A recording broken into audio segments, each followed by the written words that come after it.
And joining us now, Republican Senator Marco Rubio of Florida, who, of course, is the vice chairman of the Intelligence Committee, also a senior member of the Foreign Relations Committee.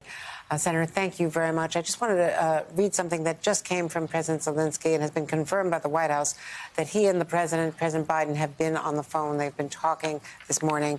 The Zelensky tweet is, just had a conversation with POTUS, the American leadership, on anti-Russian sanctions, and defense assistance to Ukraine was discussed. We must stop the aggressor as soon as possible. Thank you for your support. So, are we doing enough? What more do we need to do? What do you want to see from the U.S.?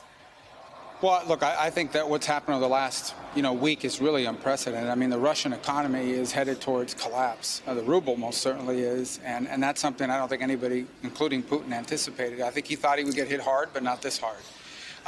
There are a couple things we have to start thinking through. I think the first is, and you've pointed to it in that reporting before I came on the air, the unique aspects of this refugee crisis.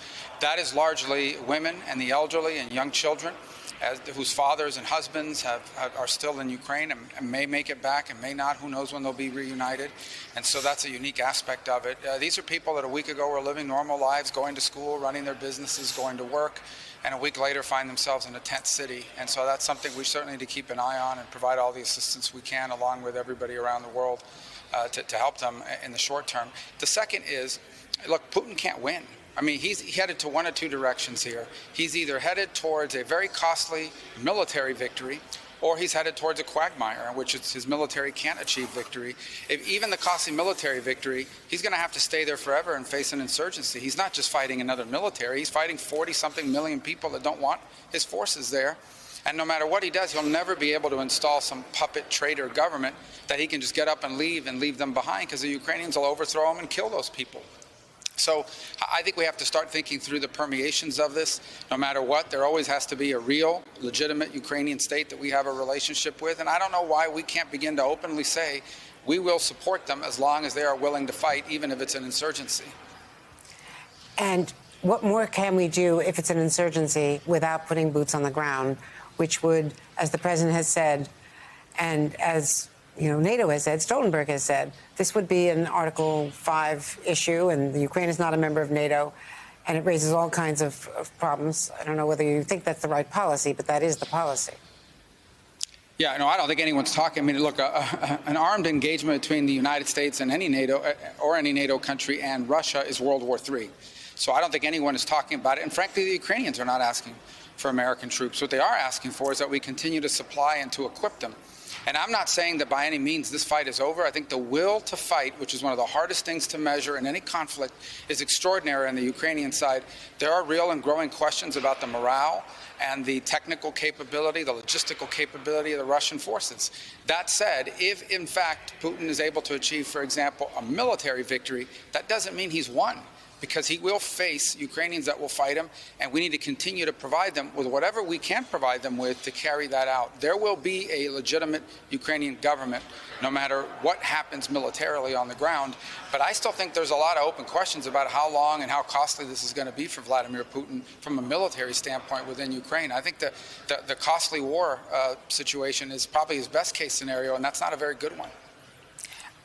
President Putin has been really isolated. It's obvious he has not traveled other than to Beijing the one time that we know of under COVID.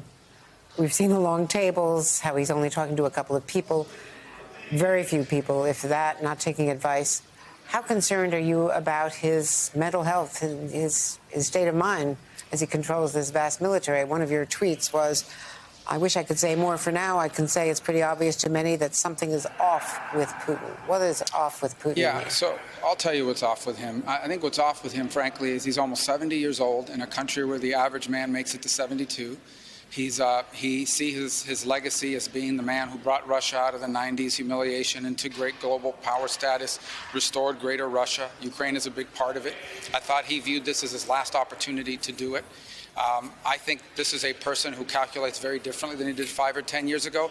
You've seen in his own statements, this is a man who's always sort of prided himself on emotional control, and he showed very strong flashes of anger that is apparent for everyone to see. And the isolation piece is important. It's not just a physical isolation. Like most authoritarians, this is not a man whose underlings bring him the truth or bring him bad news.